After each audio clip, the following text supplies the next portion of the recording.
falar sobre a sociologia, né?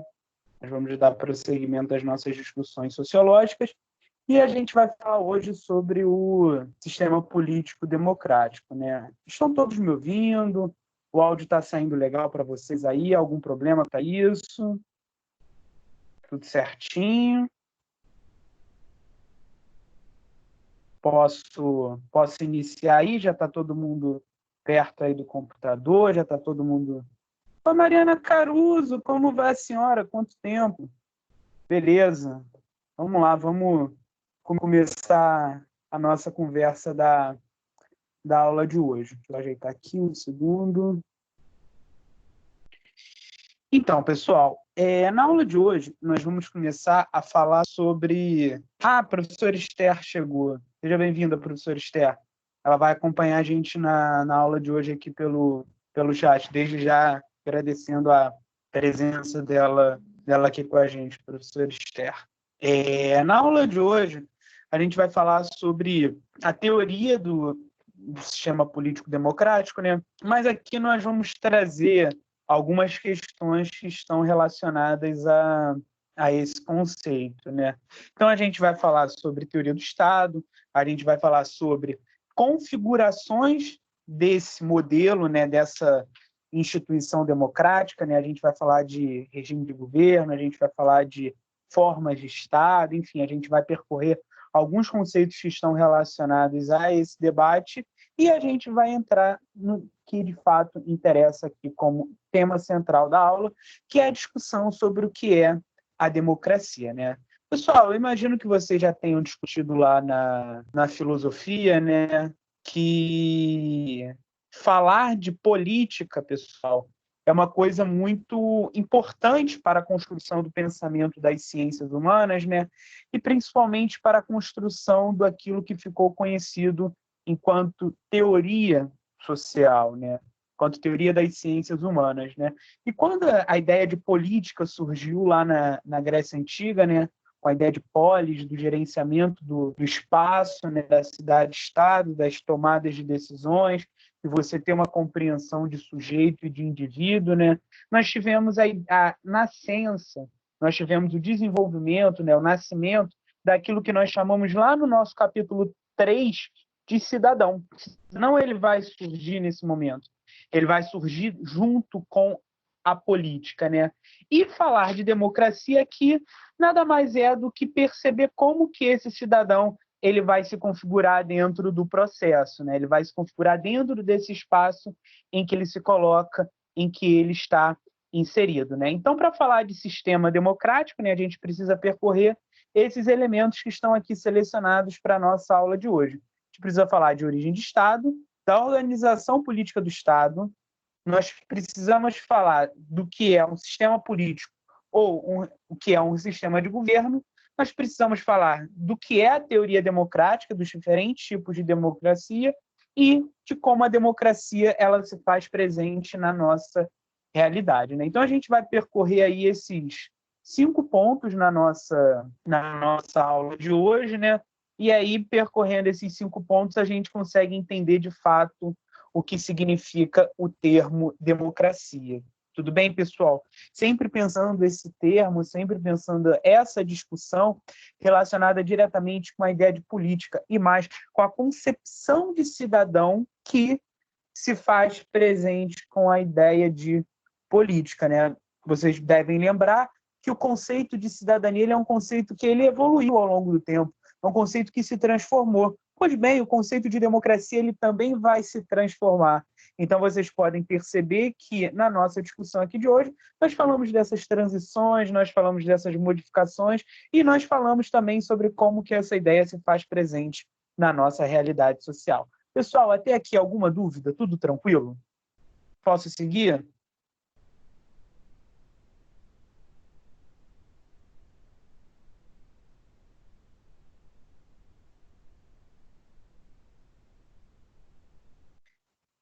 Beleza, pessoal. Então, dando prosseguimento aqui à nossa discussão, a gente precisa adotar o nosso ponto de partida como sendo falar de teoria do Estado, né?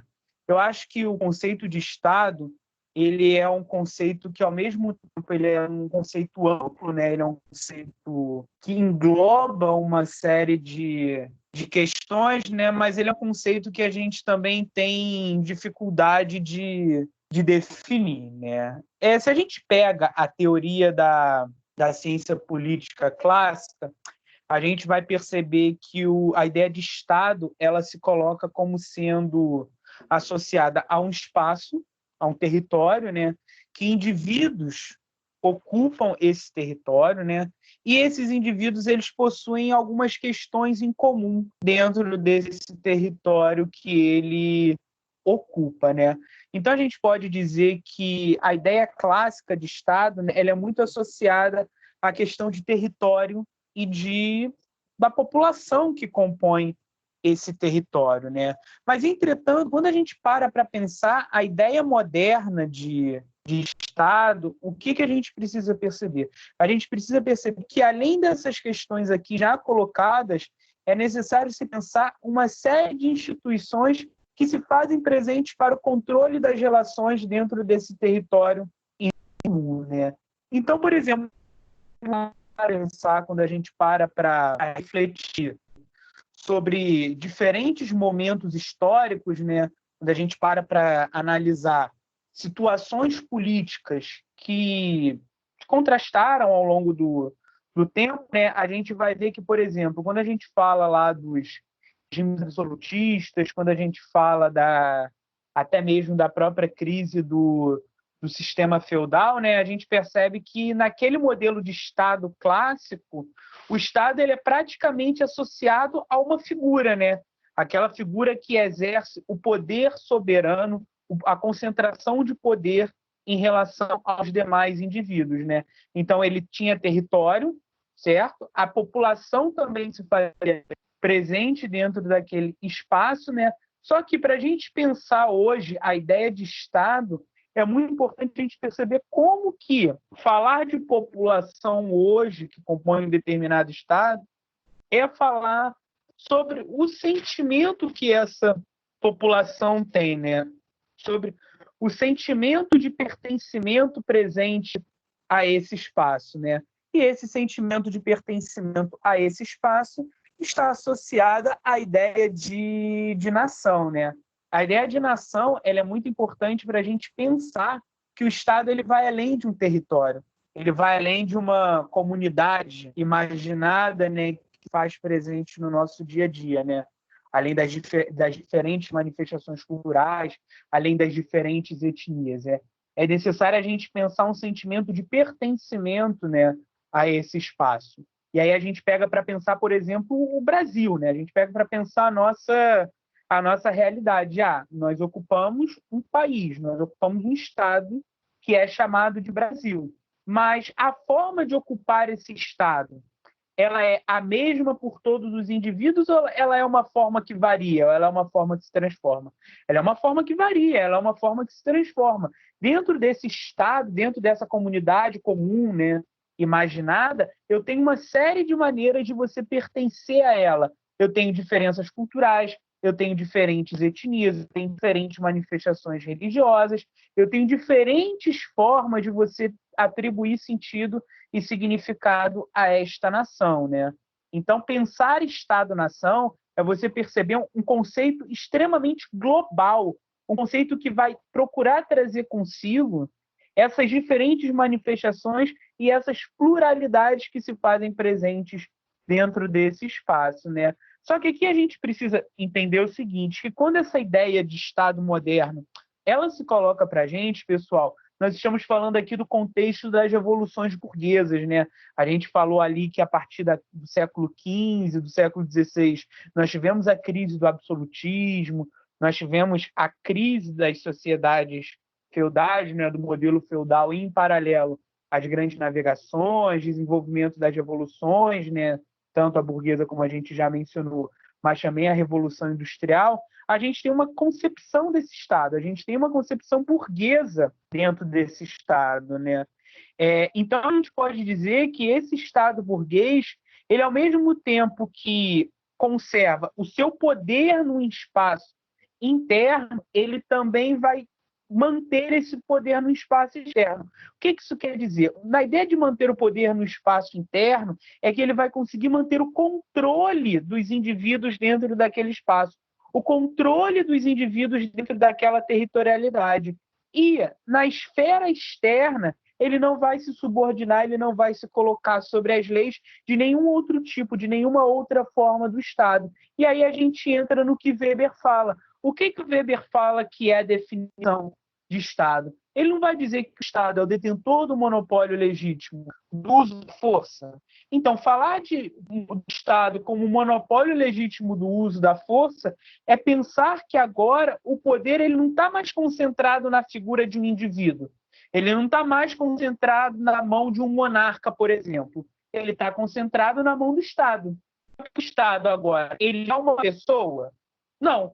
O Estado ele é o quê? Ele é uma série de instituições, ele é uma série de aparelhos, tudo bem? Vocês podem usar esses dois termos, tanto instituições quanto aparelhos, certo? E que a partir destes, o Estado ele vai manter o quê? Ele vai manter o controle tanto das relações internas quanto das relações externas, desenvolvendo assim o que nós podemos chamar de Estado-nação. Tudo bem, pessoal? Até aqui tudo tranquilo?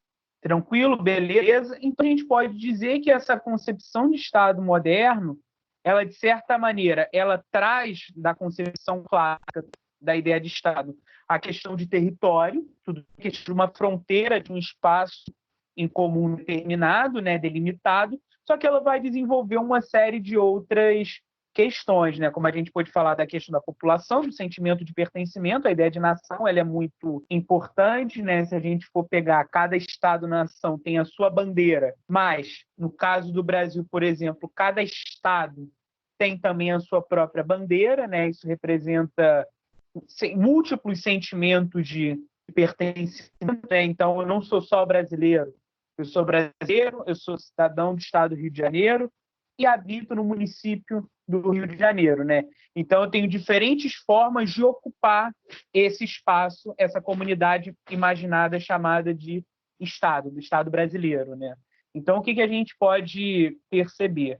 Que ao falar dessa origem do Estado, é necessário a gente apontar, é necessário a gente atentar sobre a maneira com que o Estado ele vai se fazer presente na nossa realidade social. E é esse o ponto que a gente entra a partir de agora na nossa aula, né? Da gente falar da organização política do Estado, né? E quando a gente fala de organização política do Estado, é a gente perceber essa como sendo uma classificação contemporânea da gente perceber o funcionamento do Estado, né? Então, quando a gente fala de democracia, nós estamos falando o quê? Nós estamos falando de um sistema político e de um regime de governo, né? De um sistema de governo, né? Essa questão ela é muito colocada para a gente, né? Para a gente entender, porque falar de democracia é da gente perceber essa ideia da democracia ser um regime de governo, mas ela também ser o quê? Ela se configurar como sendo um sistema político, né? Como sendo um instrumento de você pensar as relações estabelecidas naquele espaço, né? E eu acho que quando a gente fala de Estado moderno, esse esquema que está aí colocado no slide para vocês, ele é muito importante para a gente destrinchar o que nós vamos falar, né? Então, o primeiro ponto, quando a gente fala de sistema político ou regime de governo, né, quando a gente fala de regime ou sistema político, o que a gente está querendo dizer? Que nós estamos falando de democracias, nós estamos falando de autocracias, de regimes autoritários, né? Então, o que a gente pode perceber? Que um regime de governo, ele pode ter um viés democrático, que é aquele que nós vamos trabalhar hoje, que é o que nós vamos discutir aqui, que nós vamos perceber as suas características que estão associadas à participação do povo na tomada de decisões, à consolidação de espaços para os debates, para a circulação de ideias, ou de sistemas de regimes autoritários. O que são essas características classificadas enquanto autoritárias? São modelos em que o Estado ele não permite a participação efetiva dos indivíduos. Ele vai restringir a tomada de decisões, mas a tomada de decisões a partir de quem? Da vontade daqueles que se encontram no poder, né? Se vocês quiserem analisar um pouco melhor isso, né, a gente vai ter um módulo mais à frente sobre autoritarismo, né, sobre o regime de governo autoritário, né, mas vocês já podem usar como base para raciocinar o período que nós vivemos aqui no Brasil de 64 a 85, a ditadura empresarial militar. A ditadura empresarial militar é um modelo, né, é um regime de governo que nós podemos classificar enquanto autoritário. Tudo bem? Tranquilo? O que a gente pode perceber também como sendo uma outra característica presente na organização política do Estado? Nós podemos falar sobre a forma do Estado. O que essa ideia de forma do Estado ela quer dizer? Ela se refere à maneira com que o Estado ele vai se colocar em relação à sua configuração e à sua repartição interna, né? Nós podemos perceber formas de Estados unitárias ou modelos federativos, né? O que é a ideia do modelo federativo, que é aquele que a gente mais discute, aquele que a gente, inclusive, desenvolve na aula de hoje, né? Você pensar que no Brasil, hoje, por exemplo, nós vivemos um modelo pautado no Pacto Federativo, né? Então, você tem um texto base que vale para todos os estados que ocupam esse país, né? No caso, o Brasil, e eles precisam seguir o quê? Eles precisam seguir esse contrato, eles precisam seguir esse documento, né? E a partir desse documento é que eles vão pensar o funcionamento e o gerenciamento das suas unidades federativas, né? Por exemplo, o Rio de Janeiro é uma unidade federativa da República Federativa do Brasil, né? Ele tem as suas leis vigentes aqui no nosso território, ele tem as suas empresas, ele tem os seus órgãos, ele tem as suas particularidades, mas todas essas particularidades elas são subordinadas a quem? Elas são subordinadas à Carta Magna do Brasil, que é a nossa Constituição, porque é a nossa Constituição que determina o Estado do Rio de Janeiro como sendo uma unidade federativa. Nós podemos falar sobre as formas de governo, né? Sobre os instrumentos em que o governo é pensado, né? Aqueles elementos que servem como base, que servem como estrutura para pensar este processo, né? Nós podemos falar de duas, né? Nós podemos falar de três, desculpa, pessoal, não acabei errando aqui. Nós podemos falar de três, né?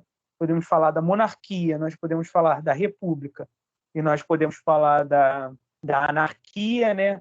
A monarquia é aquela forma de governo em que o poder ele está concentrado na mão de uma pessoa, né? No caso do monarca, vocês podem inclusive perceber que a monarquia, ela de certa maneira acaba não sendo próxima a uma concepção democrática, né, de sistema político, né, ou de regime de governo, né? Ela está muito mais próxima a um modelo autoritário, né? Porque se for parar para pensar os exemplos históricos de monarquia, vale-se muito sobre o princípio religioso, né? Então, é uma coisa para a gente pensar enquanto particularidade e especificidade, né? A república é aquilo que é público, né? Aquilo que é do povo. Res pública vem do grego também, né? Aquele modelo, aquela forma de governo em que o gerenciamento do espaço, o gerenciamento da tomada de decisões é sempre pensando na vontade e no bem comum a todos, né? Então, a República ela tem a presença de instituições deliberativas, de espaços de debate para a tomada de decisões, né?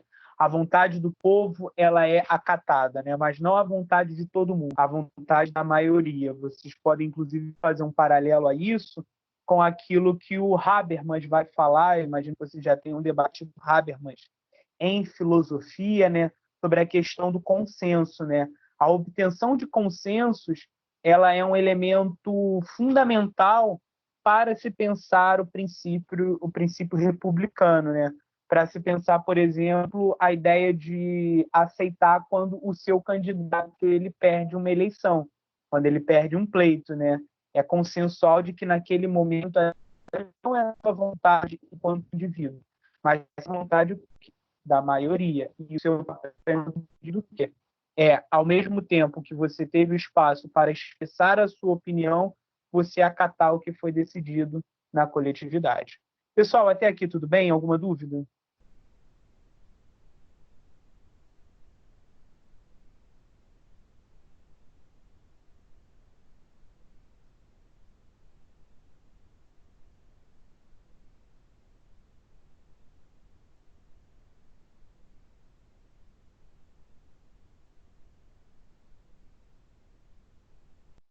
Beleza, pessoal. E por fim, a última característica que nós podemos falar sobre a organização, sobre a ideia de organização política do Estado, né, é sobre o sistema, né, sobre a maneira com que esses espaços presentes na forma de governo vão se constituir, né, como que o poder central ele vai ser exercido, né, e nós podemos falar de duas formas ao longo da história, né, nós podemos falar de presidencialismo e nós podemos falar de parlamentarismos, né? A diferença aí ela está associada ao papel que a figura-chefe do Estado ela vai possuir, né?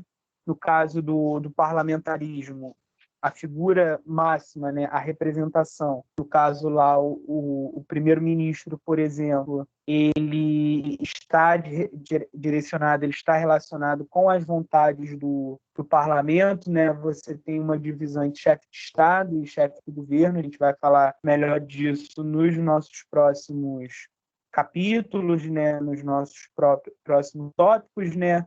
Mas a gente precisa perceber que dentro dessa classificação de sistema de governo nós temos algumas particularidades e especificidades, né? Da gente pensar, por exemplo, como que se comporta a divisão dos poderes dentro de cada um desses espaços, como que se comporta a participação, né, dos indivíduos dentro das relações, enfim, a gente vai falar disso aqui tanto na aula de hoje mais à frente, quanto nas nossas próximas modulações. Pessoal, posto isso que nós discutimos, eu acho que o próximo aspecto para a gente falar é sobre o que configura, né, um sistema político, né? Falar dessa configuração de um sistema político é a gente perceber as características que nele vão se fazer presentes, né? As características que naquele espaço elas vão se colocar, né? Se refere às ideias presentes de você pensar como que o Estado ele vai de fato exercer influência sobre os indivíduos, né? É a gente pensar, por exemplo, a seguinte questão. Opa, desculpa, pessoal, acabei apertando um botão aqui sem querer. É a gente pensar, por exemplo, como que o funcionamento das leis, como que a determinação das regras, como que a vigência das deliberações elas vão ser colocadas, né? A gente dá essa definição aí bem geral, né, do conjunto das instituições políticas que organizam o exercício do poder sobre a sociedade, né? E aqui é bem legal vocês lembrarem lá do nosso começo do ano das definições que nós demos para vocês de poder, né? E aqui aquela definição que o Norberto Bobbio dá, ela é muito presente, né? Aquela ideia de que o poder é a capacidade que o indivíduo ou um grupo tem de alterar o comportamento do outro de maneira intencional, né? Então, o que a gente pode perceber? Que o sistema político ele se refere à ideia do Estado alterar, de fato, o comportamento dos indivíduos, alterar a presença das relações sociais no espaço que nós podemos chamar e classificar enquanto sociedade.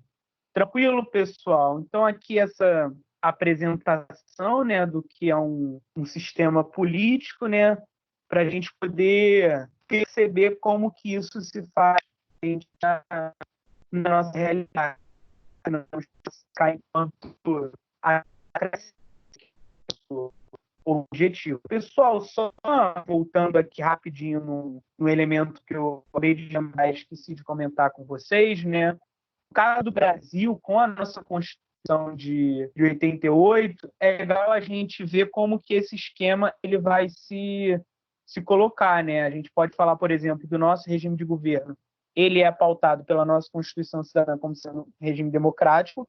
A nossa forma de Estado, ela é uma federação. A nossa forma de governo é pautada pelo princípio republicano e o nosso sistema de governo é o presidencialismo, né? Então, vocês terem em mente esse esquema, né? Esse aspecto analítico ajuda bastante vocês a perceberem a nossa discussão aqui da aula de hoje, né? Possibilita, inclusive, vocês a compreenderem, né, o que nós estamos falando. Então, entrando aqui do que é, de fato, a ideia da democracia, né?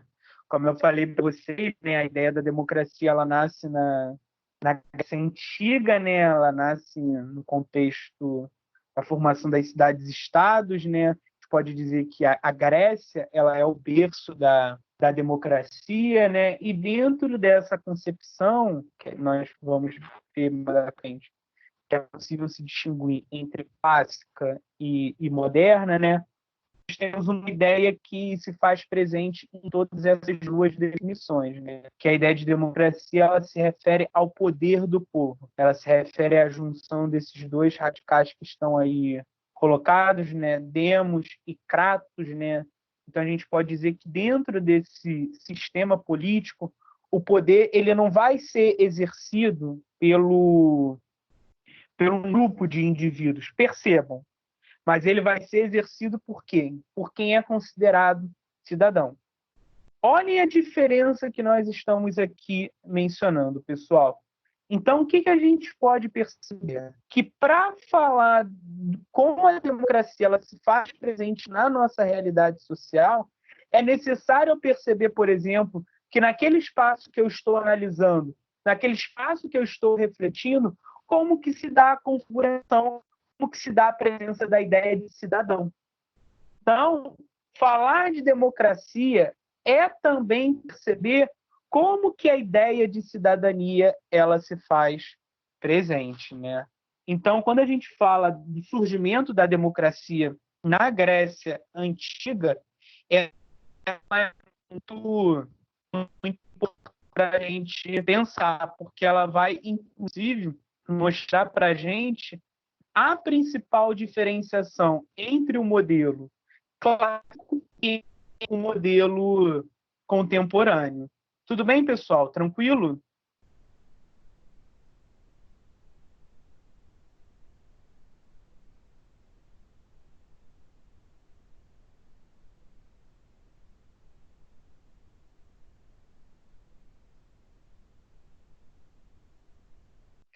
Beleza. Então, voltando aqui para a gente continuar a nossa discussão, continuar a nossa reflexão, né? É importante perceber que, mesmo com diferenciações, mesmo com particularidades e especificidades, é possível a gente perceber, por exemplo, um ponto em comum. É possível percebermos uma linha condutora em relação aos diferentes tipos de democracia, né? Ela está associada a quê? Ela está associada ao exercício do poder, né, pelo cidadão. Então, é muito importante vocês perceberem que essa ideia de povo aí colocada na formação do termo cidadania, do termo democracia, ela está associada diretamente à ideia de cidadão, né? E aqui a gente entra agora num esquema analítico sobre o que é a presença da democracia, né? Nós podemos falar de três elementos, né? Podemos falar, como eu mencionei antes para vocês, de uma divisão entre democracia clássica e democracia moderna contemporânea, e dentro dessa ideia de democracia moderna contemporânea, nós percebemos uma divisão entre a democracia moderna e a democracia contemporânea, né? Agora a gente fala um pouco sobre as características que cada uma delas percebem, né? Cada característica que cada uma delas possuem, né? Pessoal, quando a gente fala de democracia pura, nós estamos associando a ideia do modelo da democracia direta. O que é, pessoal, a ideia da democracia direta?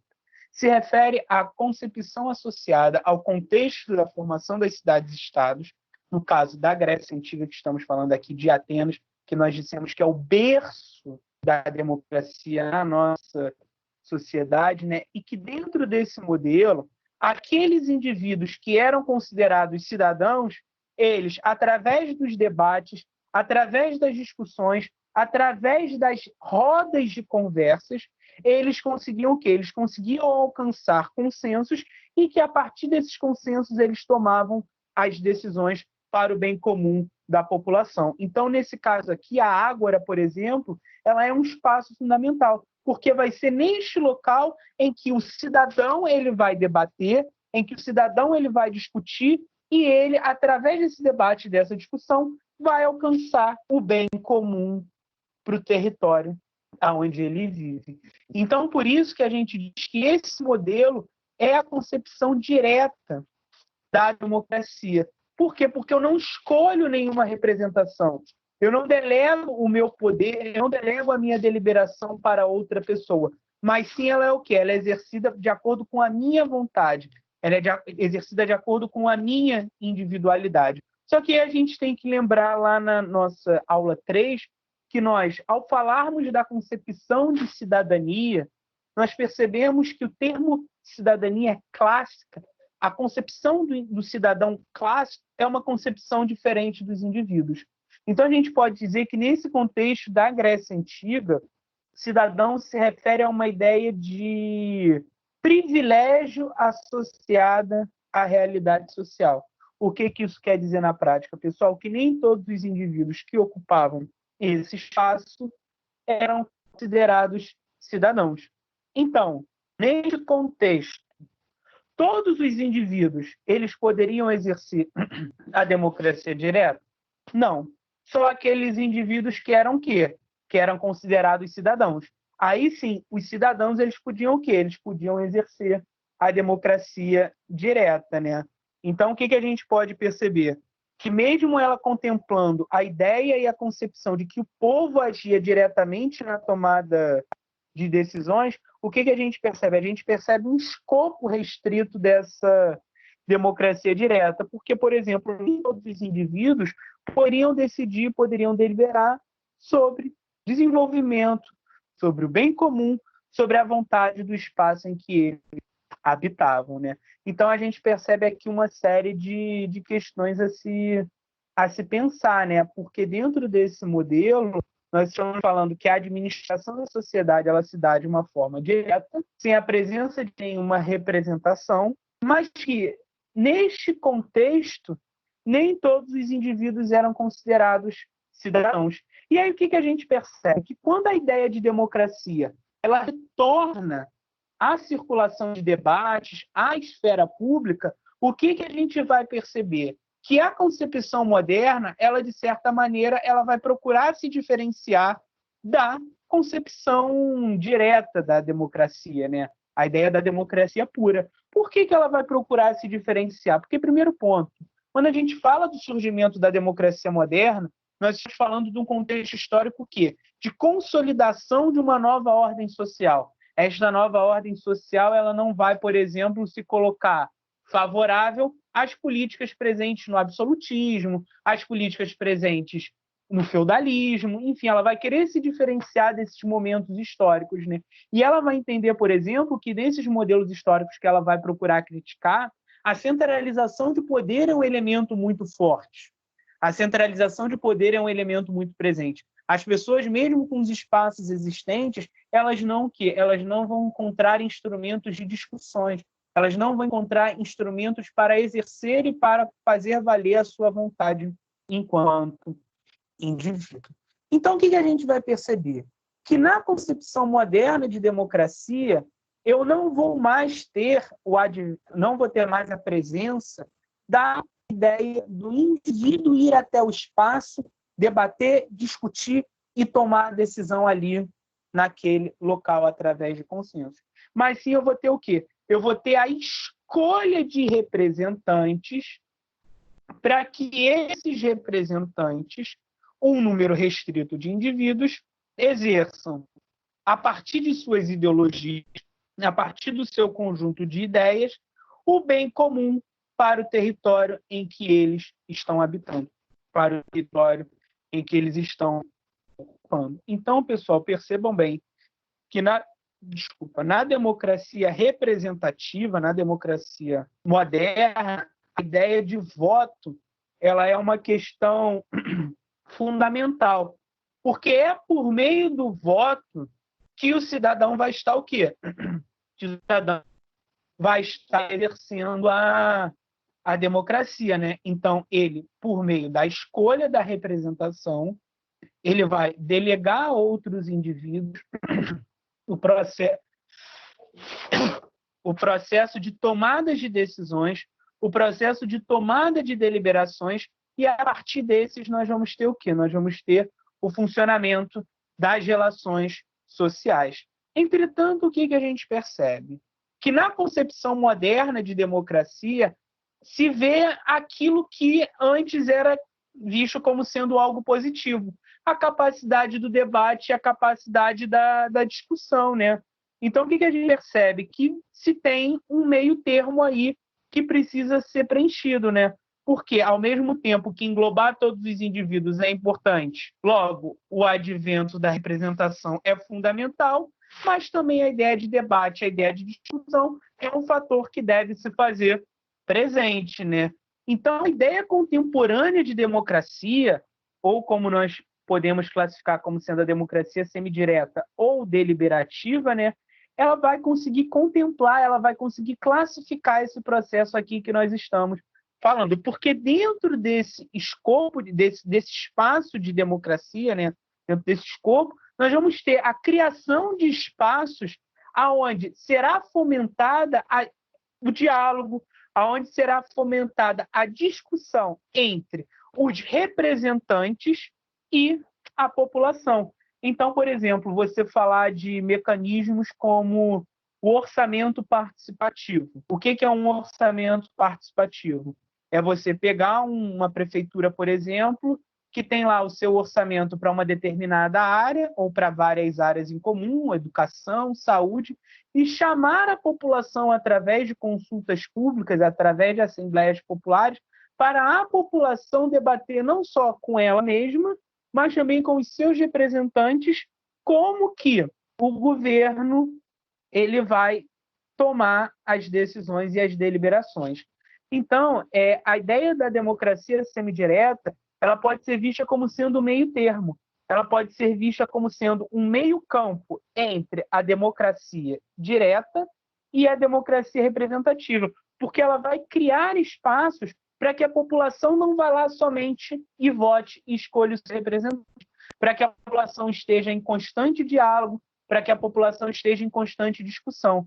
Por exemplo, no Brasil, nós temos um modelo semidireto, onde, por exemplo, você tem a transmissão ao vivo das votações nas câmaras dos deputados, na Casa do Senado, aonde você tem os deputados, os senadores com e-mails institucionais e que precisam responder à população. Você tem a criação de canais para que os indivíduos possam dialogar com os seus representantes. Os deputados, eles só têm sessões obrigatórias terças, quartas e quintas, para que segundas e sextas eles estejam em suas bases eleitorais discutindo e debatendo com a população, né? Estejam prestando conta dos seus mandatos. Enfim, o que a gente percebe aqui? Que não basta também somente você garantir esses instrumentos legais.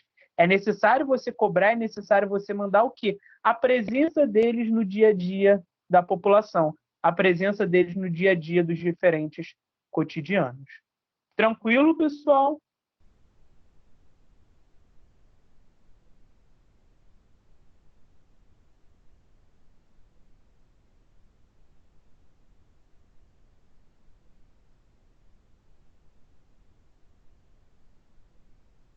Alguma dúvida?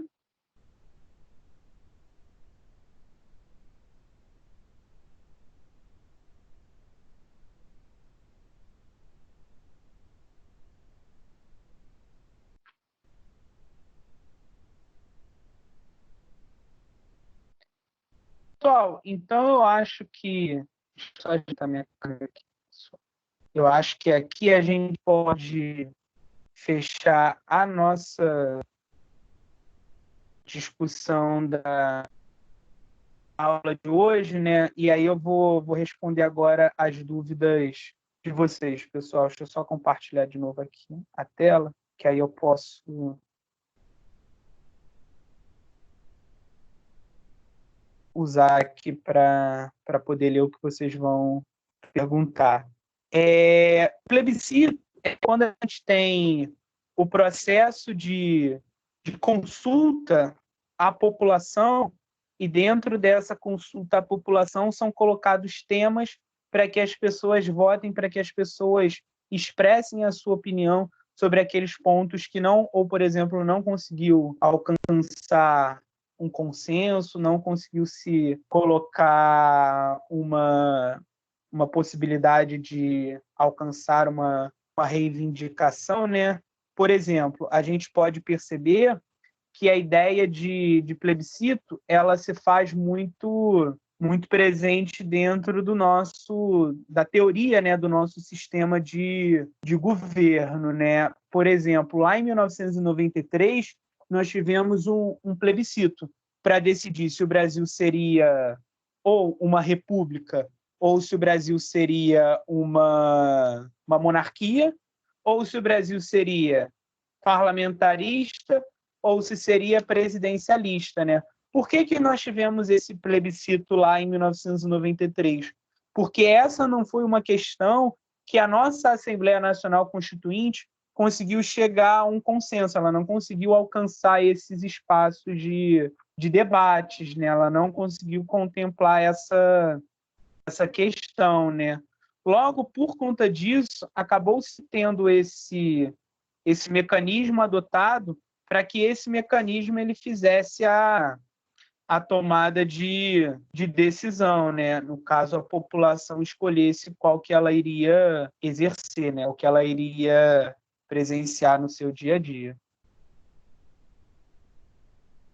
Então, no caso da questão da arma, também pode ser colocado, né? Mas diferente um pouco do plebiscito, no caso da questão como é que se diz, do que nós estamos falando das armas, sobre a questão das armas, nós podemos falar. Espera aí, rapidinho. Que no caso das armas, nós tivemos, na verdade, não foi um plebiscito, né? No caso, foi um referendo, né? O que é um referendo? Falar de referendo é você pegar dois pontos. A Esther já tinha aqui colocado, né? Mas a questão do referendo é da gente pensar que o eleitorado ele vai pegar uma proposta e, a partir dessa proposta, ele vai tomar as suas decisões a elas, né? Passadas pelo um órgão legislativo. Né? Essa daqui é a diferença que a gente tem em relação à questão de 93 dos modelos a serem exercidos e da questão do armamento. Tudo bem, pessoal?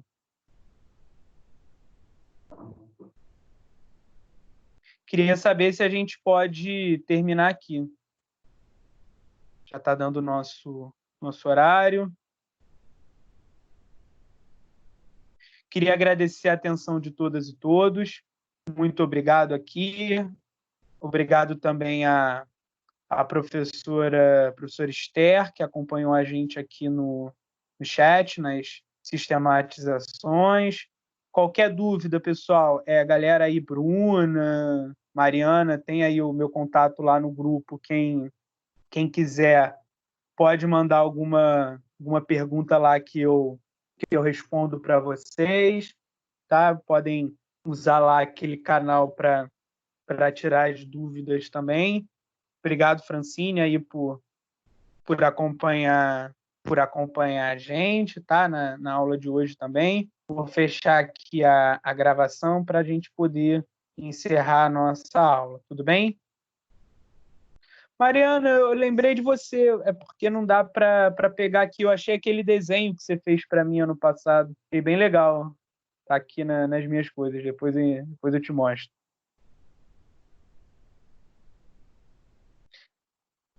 Só voltar. Valeu, pessoal. Forte abraço a todas e todos.